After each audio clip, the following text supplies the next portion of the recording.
Welcome back to part 7 of this Lambo Killer Civic build. We make the streets louder.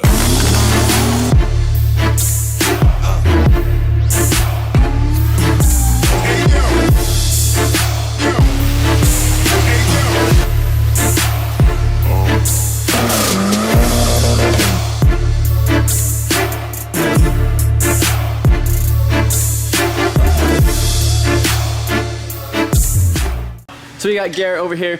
In my last video, I mentioned him actually making this torque plate, and I actually seen firsthand this weekend Roman with the Grinch from the Boosted Boys. I was looking at the back of his transmission, and basically these little ears right here where it mounts onto the block right there, and then right up there, completely busted off of his car. And so what he did is he ordered a plate to actually to bolt. This is kind of a mid-plate type thing, so it basically bolts here to the transmission and goes up here. But we didn't actually order this.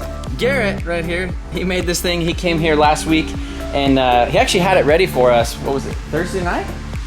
Thursday or Friday night. So it would have worked, but we didn't end up making this thing to the, we didn't end up making it to the track.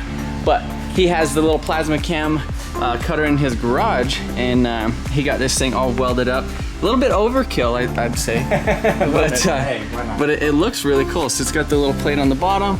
Got some little circle things, and he was gonna put a circle there, but he put the MATV, which I'm a big fan of that. I really like that. That was a nice touch. We were just gonna kind of flat mount it on the front, but he decided to go ahead and make this little thing. So it has a little bit of a bushing right there, and then we have a little bit of a height adjustment where we could actually stack a couple washers in here. But that's not bad for like cardboard template. Yeah, exactly. Like that turned out really off the ground. Yeah, and then so he took it home, threw it in the CAD software, right, and then programmed it into the stuff. And then do you have the little thing where it could weld So there? yes, I do. It's right here. So I think we're gonna have to probably ream that out too, but let's see how that fits, something like that. So once all bolted up, yeah.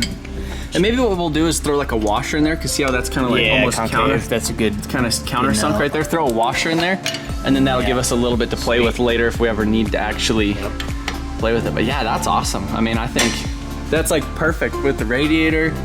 Might gives us a little bit of clearance on this mount here, you know, but going from like rapid prototype a little bit, yeah, just like maybe give it a little bit to clear any kind of movement, a little torque, something like that, because we're almost resting on it, not quite, but yeah, I mean, I think that's freaking perfect. It's bolted up to the I don't think we gearbox. could have asked for anything better than that, so that's awesome. So we're gonna get this thing kind of bolted up, kind of play with it a little bit. I think we're gonna take off this maybe right there. That was kind of the plan anyhow. There's just a couple of spot welds right there. We'll drill those out, and then I think we're either gonna, well, the other option too is, since we do have a little bit of space here, is we could either weld a plate, like we could like weld a big plate going across, or we could just use washers so we could kind of adjust, you know. One thing I didn't account for is the angle of this lower radiator support. For some reason I had it in my mind that was pretty parallel, but that angle actually is a little bit more than I was expecting. So yeah, a couple little options. I mean, that's damn good though for, like I said, cardboard template. You're right. I mean, you were over here for like 30 minutes just kind of playing with it a little bit, and then went back, threw it in the CAD software, and here it is. And it I mean, literally just bolts right up. The only thing I had to do was make the holes a little bit bigger because they're a little bit smaller. But yeah, I'm excited. Let's get it bolted up. Sweet. We got it pretty much where we need to do. I'm gonna weld this little tab on there a little bit later today after we kind of mess with a little bit of placement and decide how I actually want to bolt it up right there. But yeah, I mean, it looks really nice. Again, huge shout out to Garrett. He has a YouTube channel and Instagram. A little bit lazy on he posts a lot of stuff on Instagram. Yeah. But he did post some pictures and stuff of this on there too. So be sure to go follow him on Instagram. I definitely appreciate him rushing this thing out kind of last minute. I was trying to convince him. I was like, man, you got a plasma cam. You might as well make these things. Like you could at least sell them. So Garrett's kind of a guy that I know from Saab. So he makes like a bunch of little Saab stuff. Yeah. And I'm like, well, if you want to make some money, you got to work on the freaking Honda. You got to move to some Honda stuff. So if you guys are interested in one of these plates and you want him to make you one, go bug him. Go bug him on his Instagram. Go tell him. GH Works. That's Works with an E. So. GH Works, and I'll put the link in the description. Cool. So yeah, I definitely appreciate it, Garrett. And he's got some stuff he's got to do today, and I'm gonna continue working on this. So again, thanks, Garrett. See you later. All right, take it easy.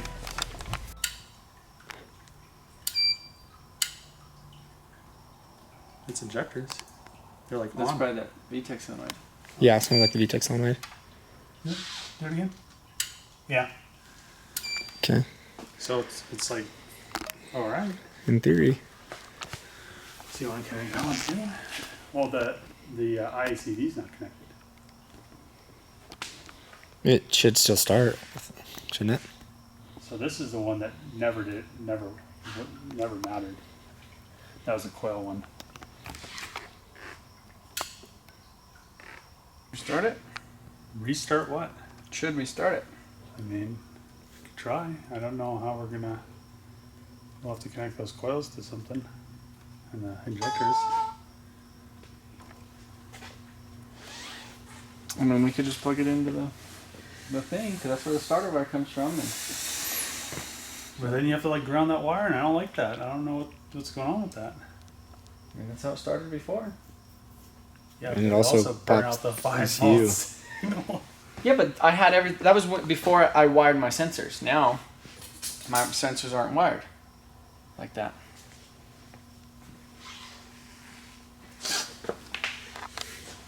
Alright guys, so it has been a few hours since Garrett left, and you know, kind of we showed you guys that whole little torque mount brace on the bottom. So we went ahead and tried starting it a couple hours ago, and basically plugging in the harness, and then we were running into an issue where basically as soon as we would give the yellow wire with the black trace power, it would just short. It was going straight to ground. And double checking everything, and we thought it was the ECU, and it was kind of the ECU because it was shorting the 5 volt to ground on the old ECU. So I ran home, took the ECU out of the Supra, came back, plugged it in here, started testing some stuff. When we were actually like wiring the car how it should, like plugging it into that auxiliary like jumper harness, it was still shorting. It was shorting the main fuse in the thing. So I'm super glad that none of that actually crossed over to anything. And so kind of what I think it was is David, when we went to test this stuff, he unplugged the 12 volt switch, and I think he put it on the pin 39 instead of pin 13, which is a sensor ground instead of the 12 volt input. Basically it was shorting straight to sensor ground. But good thing it was just popping the fuse every single time, and we didn't like hook it up to straight power. I kind of chased that down, started cranking it, doing some other stuff. It wasn't getting cam signal. So then me and Ty went ahead and we pinned the whole harness. We made sure that everything like injector 1 was injector 1, coil 4 was coil 4, like the VTC sensor over here was that, cam 1, cam 2, you know, all that stuff, just making sure 100% that it was all good. Everything was good. The only thing was when we went to crank it, it did not have sensor ground for the cam 1 and cam 2 over here. So I just looked at the wire. There was another brown with yellow that just was not plugged, or it just wasn't plugged in. It was still in the harness or like on the factory ECU connector. So I pinned that, make sure it was okay. Sensor ground, hooked it up. So I cranked it, and on the ECU it is showing the sync. So we're showing sync. So we're getting ready to plug in the injectors. I just wanted to start it on starting fluid real quick, so I blasted a little bit in here. So we're gonna go ahead and see what it does. Ty, would you like to do the honor? Oh my goodness. So we'll try that. We'll see what she does.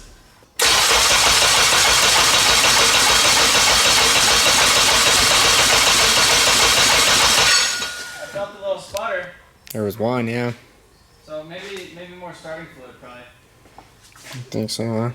Then it's all gone, you know? Mm-hmm. So let's try that again. Ready?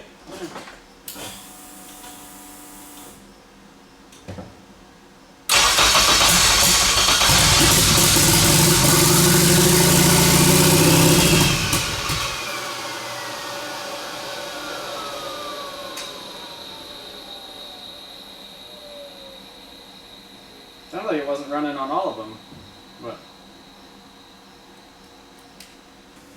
All right, again. Huh?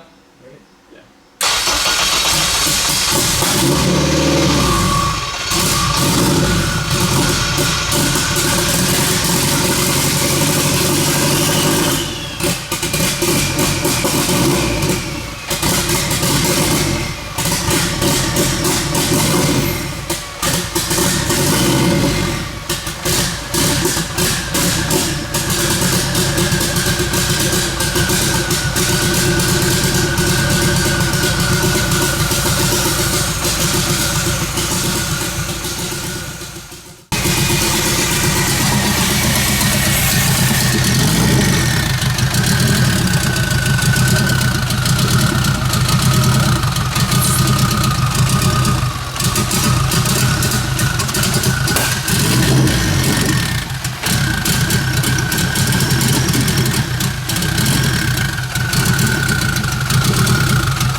there was a bunch of stuff that we kind of did last minute. Just didn't film really much of it just because it's just buttoning up a bunch of stuff. So I went ahead and threw this battery box right here. I did get this nice little AGM, or it's super, it's like a really vibration resistant battery. See a lot of Honda guys, they mount them up here anyhow, so I went ahead and mounted that right there. Made it easy for all the wiring and everything kind of coming around of it, going to the starter. This was just a quick little thing. I was gonna make some nice terminals and stuff, but again, it was kind of one of those things where let's thrash on this thing for 3 hours and get it to the dyno. So that's exactly what we were doing. Went ahead and put on the up pipe right there and plugged in the wideband. We did, this is the down, or the little exhaust wastegate exit that I did right there. So basically kind of 90s, then 90s down right there, and basically it goes down. I was gonna do one coming out the hood, but it was gonna be a little bit more complicated. We are gonna be running a bigger turbo on this eventually. So we only have a 2.5 inch up pipe coming out of it right now, which should be okay for, you know, 550 or so. You know, maybe even 600, something like that. I'm not sure what this little turbo will split. I think it would probably do 600, like pushing a lot of hot air. So we could probably push it if we wanted to, but I think about 500 is around its efficiency rating where we want to be. So that should be what we do right away. But yeah, Deechworks fuel system all plumbed and everything's good to go. So it does run pretty decent now. I have been playing with the tune quite a bit. Basically just the injector scaling and doing a bunch of other stuff to actually get it to idle right. It was basically idling super lean. And then I'm not a tuner. I don't ever claim to be a tuner, but I could kind of work my way around the program, and you know, was playing with some inputs, outputs and stuff, and got the tachometer all scaled correctly, got the input for the vehicle speed sensor. We got the coolant temp output wire, so it's actually turning on the fan and everything with the coolant. You know, as soon as it gets to like 194 degrees. I don't know if we ever showed you this, but we mounted a little spout fan right here on the coil radiator, and that works out really good. So it was doing this really weird thing where when I was actually cranking it, it was going super rich. So I basically went in on the scale of like cranking it, and went to like 80 to 100%. So if we're cranking it and I give it 100% throttle, it just turns off the injectors and then it fires right up, and then it runs good after that. So that's something that Brent's gonna have to play with tomorrow, but I'll go ahead and show you guys that.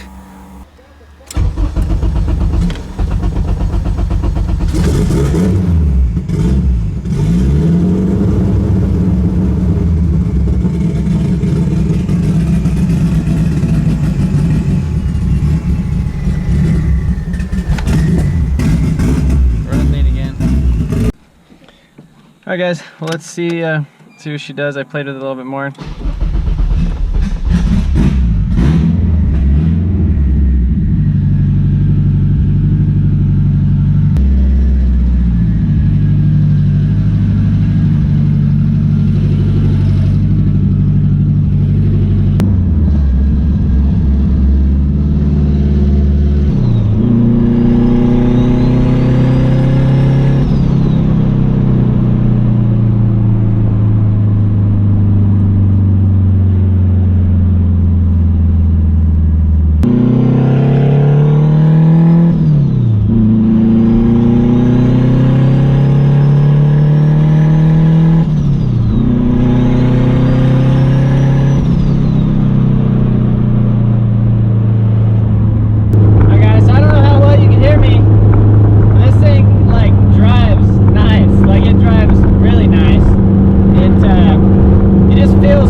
freaking drove it.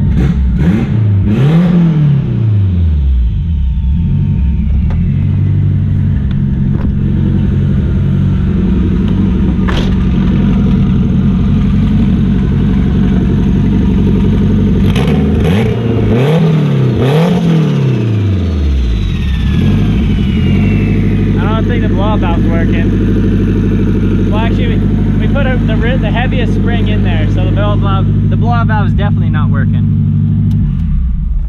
Yeah, I mean now it starts right up and it drives. So that's definitely a huge accomplishment in that aspect. So yeah, gonna go home and eat dinner with Jamie and the baby, and then I'm gonna come back down here and finish buttoning up some random stuff.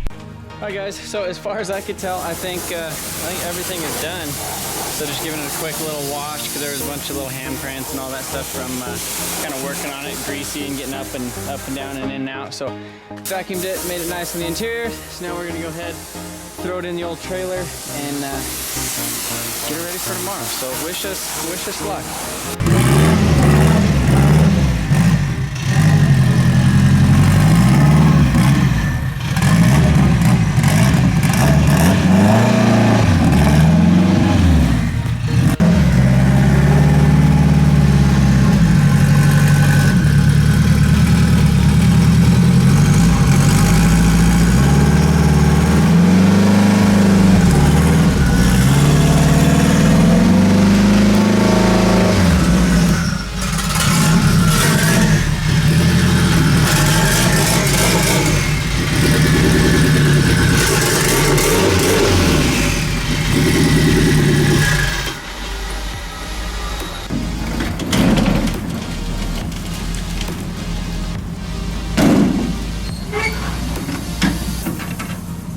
So if you guys don't want to deal with the mess of actually swapping and like pinning and doing all that stuff on your own harness, Ecu Master is actually currently working on a plug-and-play adapter setup, basically where you will take your stock adapter or your stock engine harness, like the one out of like the RSX Type S or whatever, and literally just plug it in and it'll work with no issues, no questions asked. And so again, kind of working with them early on this project, and this is something I've always kind of wanted to do, is like actually take something that doesn't have a wiring harness, like a plug and play, and actually make it run on a car. So kind of a learning experience for me, and they're definitely coming out with that thing. So be sure to follow them on Facebook and Instagram. I was talking to Zach and he said that's going to be where he announces it first. So be sure to go ahead and follow them over there, and maybe leave a comment and say, hey, just waiting on the plug and play adapter, and you know, Motion Auto sent me. But yeah, plug and play adapters, a lot easier than pinning everything yourself.